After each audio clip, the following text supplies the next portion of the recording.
যে মেয়ে স্বামী সন্তান এবং সংসারের মায়ায় একবার পড়বে সে আর কখনো এই মায়া থেকে আর বের হতে পারবে না। আসসালামু আলাইকুম, রত্না লাইফস্টাইল চ্যানেল থেকে আমি রত্না। সবাইকে ওয়েলকাম করছি আমার চ্যানেলে নতুন আরও একটি লাইফস্টাইল ভিডিও দেখার জন্য। প্রতিদিন একই নিয়মে আমার সংসারটাকে একটু পরিপাটি রাখার চেষ্টা করি। আজকে সকালে ঘুম থেকে উঠে মেয়েকে তো রেডি করিয়ে দিয়েছি। মেয়ের বাবা অফিসে গেছে, মেয়ে গেছে স্কুলে, আর আমি আমার ডিউটি পালন করা শুরু করেছি।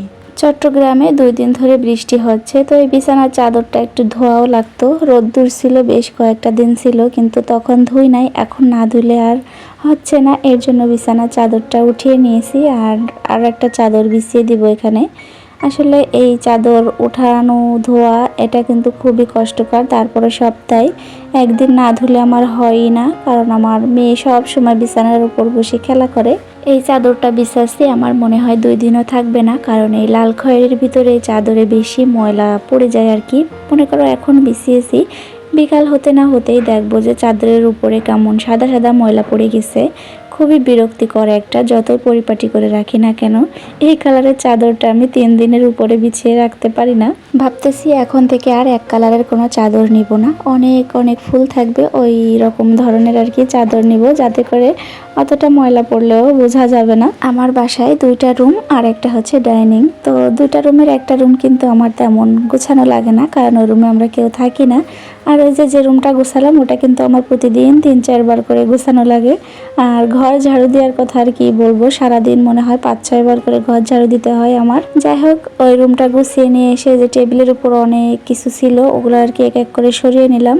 আসলে আজকে সকালে ফজরের নামাজের সময় উঠে এসেছিলাম, তখন আমার প্রচুর গ্যাসের সমস্যা হচ্ছিল, তো ওখান থেকে একটা ওষুধ খেয়ে নিয়েছিলাম। তার উপরও অনেকটা টাইম শুয়েছিলাম, এখন একটু ভালো লাগতেছে।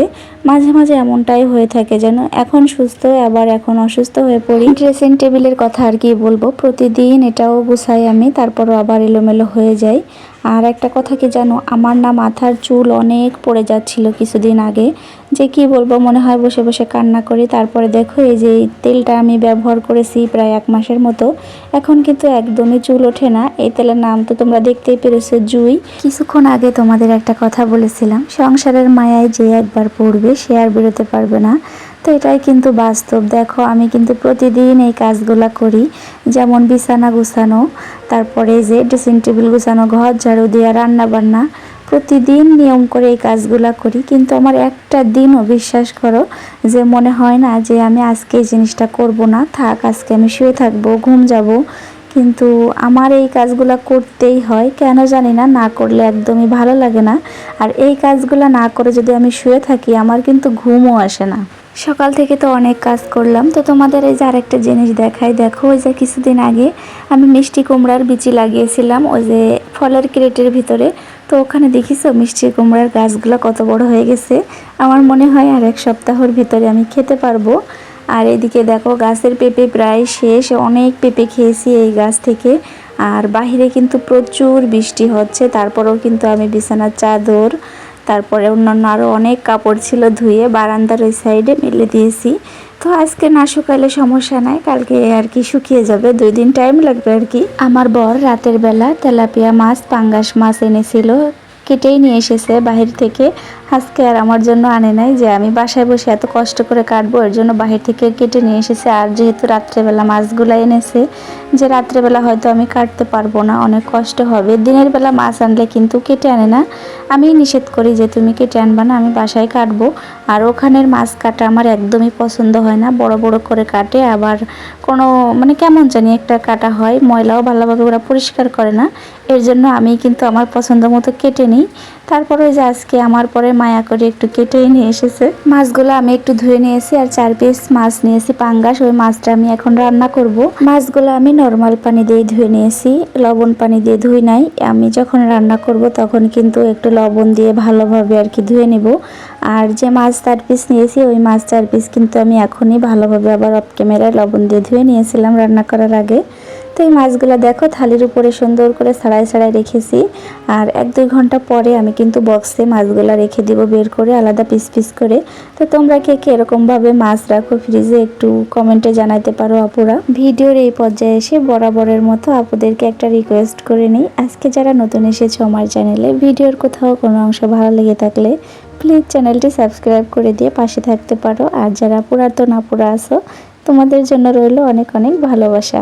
দুপুরে রান্নাবান্নার জন্য চলে এসেছি অফ ক্যামেরায়। আমি কিন্তু বরবটি আর আলু সেদ্ধ করে নিয়েছি। এটা আজকে ভর্তা করব। এই ভর্তাটা অনেক মজা। তো আপুরা যারা যারা খেয়েছো তোমরা কিন্তু জানোই। আর এদিকে মাছগুলা ভালোভাবে ভেজে নিচ্ছি কচুর ছড়া দিয়ে। আর পাঙ্গাস মাছটা রান্না করব, অল্প একটু তরকারি রান্না করব। তোমার ভাইয়া যেহেতু বাসায় খাবে না, আমি আর আমার মেয়েটা খাবো শুধু। আসলে প্রতিদিন আমাদের এই দুজনের জন্য রান্না করতেও কিন্তু বিরক্ত লাগে। তো মাঝে মাঝে চিন্তা করি যে না, আমার বাসায় মনে হয় আরও 2-3টা লোক থাকলে ভালো হতো, একটু বেশি করে তরকারি রান্না করতে পারতাম। যে আসলে ভিডিও দেওয়া লাগে প্রতিদিন, আর একটু রান্নাবান্না না দেখালেও নয়। তো অনেক আপুরা আবার ভাবতে পারে যে এতটুকু তরকারি কে বা খাবে। আসলে এই তরকারিটা রান্না করতেছি, আরও দেখবা অনেকটা থেকে যাবে, রাত্রে খাবো, পরের দিনের জন্যও থেকে যায়, তো ওটা ফেলে দিতে হয়। পাটায় বেটে ভর্তাটা করে নিচ্ছি বরবটি আর আলু। এই ভর্তাটা খেতে অনেক মজা হয়েছিল। আজকে আমি কাঁচা মরিচ দিয়ে করতেছি, অন্য দিন কিন্তু আমি শুকনা মরিচ দিয়ে করি।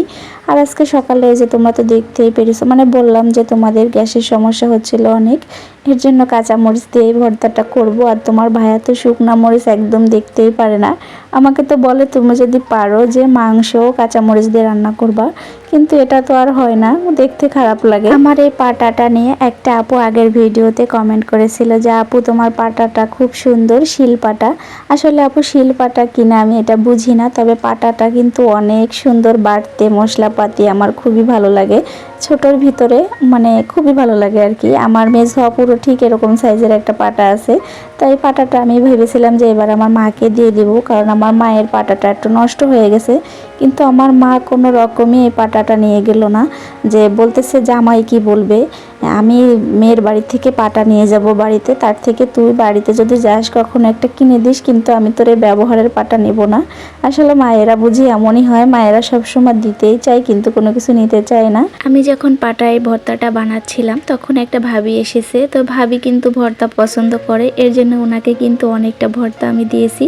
আর একটু রেখেছিলাম, দুপুরে আমার হয়ে যাবে।